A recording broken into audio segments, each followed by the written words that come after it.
Buen día a todos. Durante esta presentación se mostrará la propuesta de implementación de un circuito inversor monofásico alimentado por un regulador boost que tiene conectado a su entrada una celda solar. El equipo está conformado por Alejandro Gastelum, Julio Rodríguez y yo, Ilse León. A lo largo de esta presentación se tocará una diversidad de puntos. Primero se establecerá el objetivo del proyecto. Después se otorgará una definición breve sobre distintos conceptos base que es necesario tener presente para entender la sección del desarrollo del proyecto y en general cómo funciona la simulación. Después se va a explicar de forma detallada el desarrollo de los algoritmos y los diagramas que se utilizaron para el desarrollo igual de la simulación y se cerrará con una sección de conclusiones. Y bueno, como mencioné, primero se establecerá cuál es el objetivo del proyecto. El objetivo es diseñar un convertidor de potencia que permita elevar el voltaje de una celda solar hasta 330 volts con una potencia máxima de 110 watts en su salida a 50 Hz, de manera en que sea posible alimentar alguna carga estándar, en este caso un motor de corriente alterna. Considerando que la entrada del circuito simulado es una celda fotovoltaica, es conveniente dejar establecido primero qué es la irradiancia. La irradiancia es la magnitud empleada para indicar el valor de la radiación que incide en una superficie. Por ejemplo, en el caso del Sol, se define como la energía solar recibida por cada metro cuadrado de superficie en un segundo, por lo que las unidades que suelen utilizarse para medirlo son los watts sobre metro cuadrado. En la simulación que se desarrolló, se utilizan los datos de la irradiancia que se presentaron en el Cairo a lo largo de todo el 2019, tomados desde las bases de datos de la NASA, como una referencia para la entrada de la celda fotovoltaica. Ahora pasaremos a la definición de lo que es un regulador boost. Un boost es un convertidor de DC a DC que, como el nombre indica, tiene la aplicación de elevar el voltaje conectado a su entrada, con una pérdida de corriente correspondiente en su salida. Este tipo de reguladores suele contener transistores en conmutación a altas frecuencias que permitan adaptar la alimentación de un circuito para cumplir las necesidades de la carga mediante el ajuste de su ciclo de trabajo. En particular, en este proyecto se aprovechan las potencialidades del convertidor boost para alcanzar niveles altos de voltaje que son más apropiados para alimentar un motor de corriente alterna, como ya se había mencionado, que tenga pues una potencia media o media alta.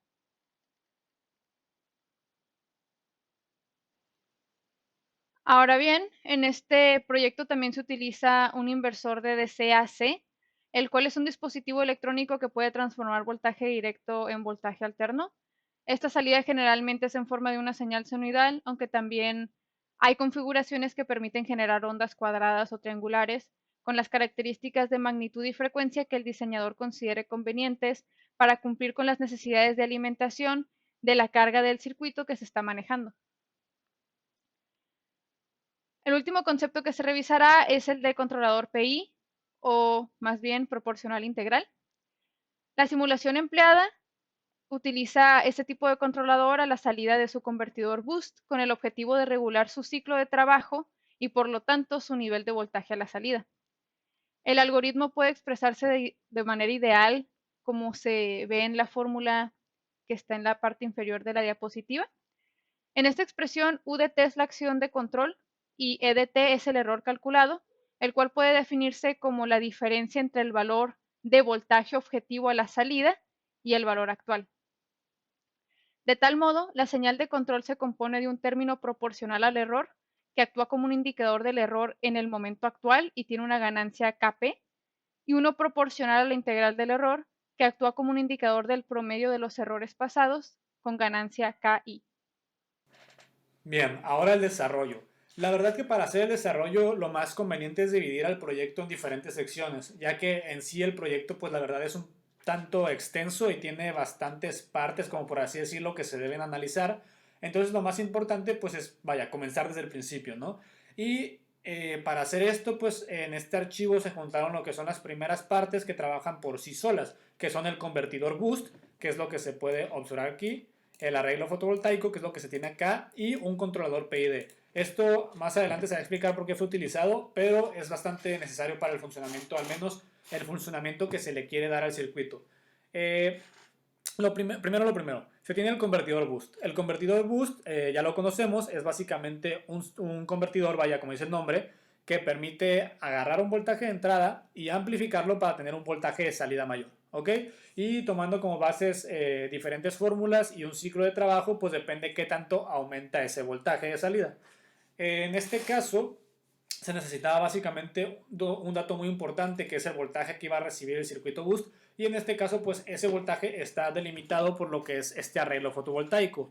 El arreglo fotovoltaico, en nuestro caso, debido al valor de irradiación y de calor que obtuvimos de la página que recomendó el profe, los cuales son valores de El Cairo, por estos valores que nosotros obtuvimos y utilizamos, que generan estas gráficas que podemos observar aquí, nos dan un voltaje de salida del arreglo de 60 volts, los cuales entran directamente pues al circuito boost. Entonces en las fórmulas que nosotros utilizamos, el circuito boost tiene una entrada de 60 volts y de hecho eso se puede observar en las fórmulas utilizadas para obtener los datos.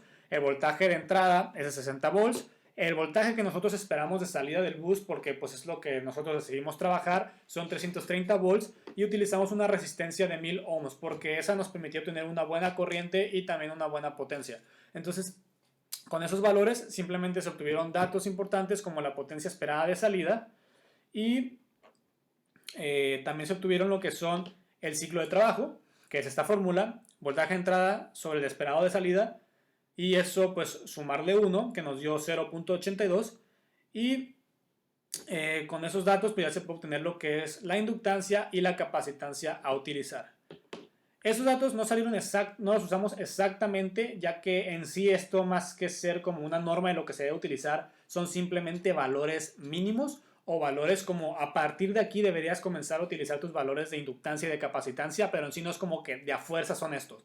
Va a depender mucho de la práctica y va a depender pues del resultado que esté dando el convertidor, pero en general esto es más como un mínimo al que se debe utilizar, y pues en sí la capacitancia sí se utilizó un valor bastante más elevado, y en cuanto a la inductancia se utilizó un valor muy similar, no exactamente el mismo, pero muy similar.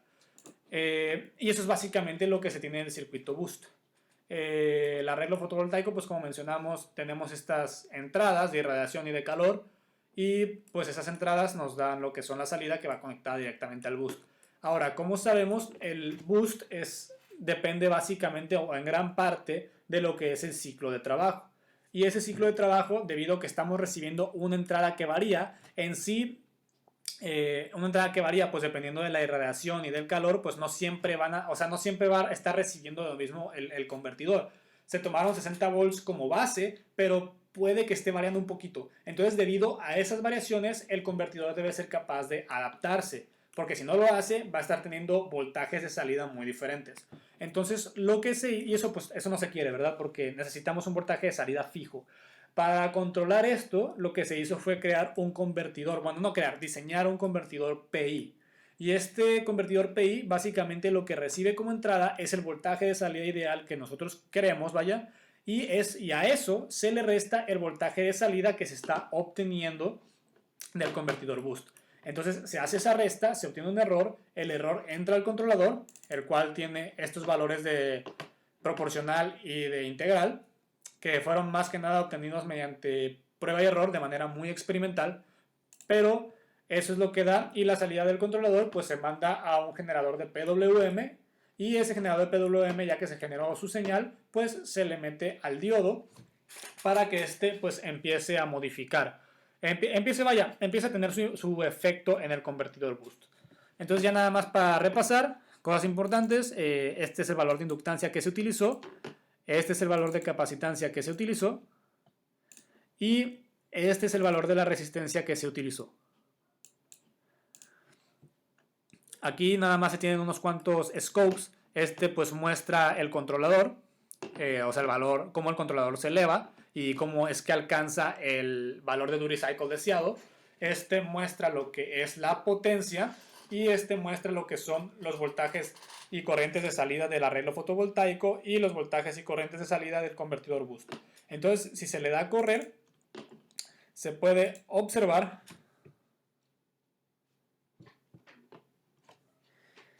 Pues digo, se compila un poquito lento porque mi computadora no es la más poderosa del mundo, ¿verdad? Pero se puede observar que después de un determinado tiempo, tanto la salida, que son las de acá abajo, la salida como de voltaje como de corriente se estabilizan y ya no se mueven. Y esto es gracias al convertidor. Al inicio sí batalla un poquito, pero ya después de que el convertidor hace su trabajo y se logra, digo, su convertidor, el controlador PI se logra estabilizar, pues igualmente lo hace el circuito y pues te tiene una salida básicamente que no varía. Esta salida está pues aproximadamente en los 330, 340 volts, que es muy cercano a lo que se desea obtener. Y en cuanto a corriente, se tienen 0.4 amperes por ahí, 0.3, que también son muy buenos y nos permiten obtener la potencia. Se estaba estimando que se iba a obtener una potencia de 108 watts, 110 watts por ahí. Y con este circuito pues se puede obtener una potencia que está aproximadamente en el rango.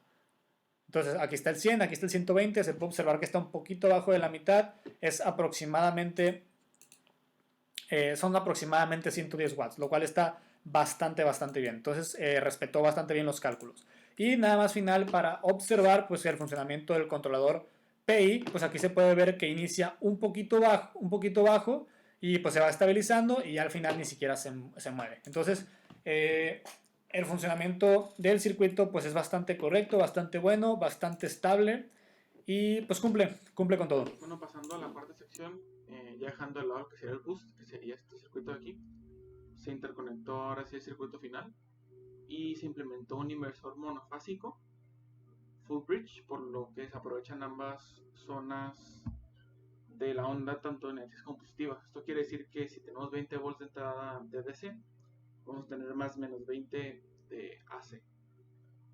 Y bien, se tienen dos generadores de pulso y estos tienen un ciclo de trabajo del 50% a un periodo de 20 milisegundos y un desfase de 0 y 10 milisegundos respectivamente, que alimentan las bases de los MOSFETs. Entonces, por ejemplo, cuando este se prende y este se prende, deja pasar una corriente en un sentido, y cuando este se prende, estos están apagados y deja pasar la corriente en otro sentido. Entonces, de esta forma se crearía lo que sería el inversor monofásico. Para mostrar lo que estamos hablando, aquí está la gráfica de los scopes donde se ve basado perfectamente en lo que serían los tiempos de los pulsos. Entonces, cuando uno está apagado, el otro no está prendido y viceversa. Y bien, a este sistema monofásico se le conectó un scope aquí al final para medir lo que serían los desfasamientos. Bueno, los desfasamientos entre pulsos fueron medidos por este, pero a este de acá se le midieron cosas como la corriente, el voltaje del motor obviamente, y lo que sería la velocidad en radianes por segundo. Y bien, una vez que se conectaron estos valores al scope, se pudo medir y efectivamente el circuito funcionó. Para lo que serían voltajes bastante grandes. Primero que nada, aquí por ejemplo en la corriente, vemos que no sobrepasa lo que serían 50 miliamperes, una corriente muy pequeña, pero porque es un voltaje muy grande. Nuestro set point está algo así como 300 volts aproximadamente. Entonces la corriente no va a ser muy grande porque además el motor que escogimos no tiene unas características de resistencia que serían pequeñas. Entonces por eso la corriente no crece tanto como puede ser en otros motores. Pero aquí podemos observar que efectivamente el voltaje está más o menos alrededor de los 300 volts, tanto en positivo como en negativo, y se va ajustando a un valor que sería el deseado a 330, más o menos dependiendo si está bien o está mal. Si dejáramos correr más tiempo la prueba, pues se vería un poco mejor este ajuste. Y bien, respecto a la velocidad del motor, al principio le dimos un poco de impulso, por lo que empieza con más revoluciones realmente de las que se va a estabilizar, pero una vez que arranca el segundo, las simulaciones, que es el tiempo que se le da para estabilizarse al boost, vemos que rápidamente va y se queda en un estado estable donde las revoluciones, bueno, los giros del motor en radianes por segundo no van más allá de más o menos 10, lo cual sería un estado estable. Que de hecho podemos observar que precisamente esto es verdaderamente lo que se expone.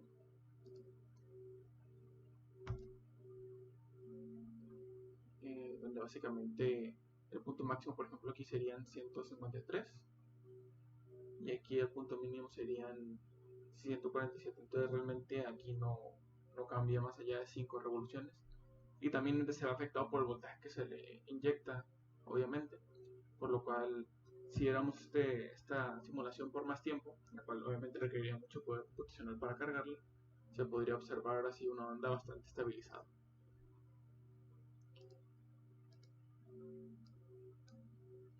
Aquí se ve realmente la construcción de lo que sería el CERN. Y bien, por esta parte del desarrollo sería todo. Ahora faltaría pasar a las conclusiones del proyecto. Como conclusiones, se tiene que la finalidad de este trabajo fue demostrar los conocimientos adquiridos en la asignatura electrónica potencia, lo cual se vio claramente demostrado al momento de implementar el inversor monofásico, que transformaría la corriente de DC a AC, y el boost, que se transformaría de DC a DC. Entonces se aplicaron todos de los circuitos que se vieron en la clase, que además se combinaron con otros conocimientos como el de paneles solares, por lo cual el objetivo general de la materia se cumplió con este proyecto. También consideramos que en el futuro sería interesante aplicar circuitos de potencia a proyectos relacionados a otras energías renovables, como serían turbinas de viento o alguna otra, tal vez geotérmica. Y por nuestra parte sería todo. Agradecemos su tiempo brindado y muchas gracias.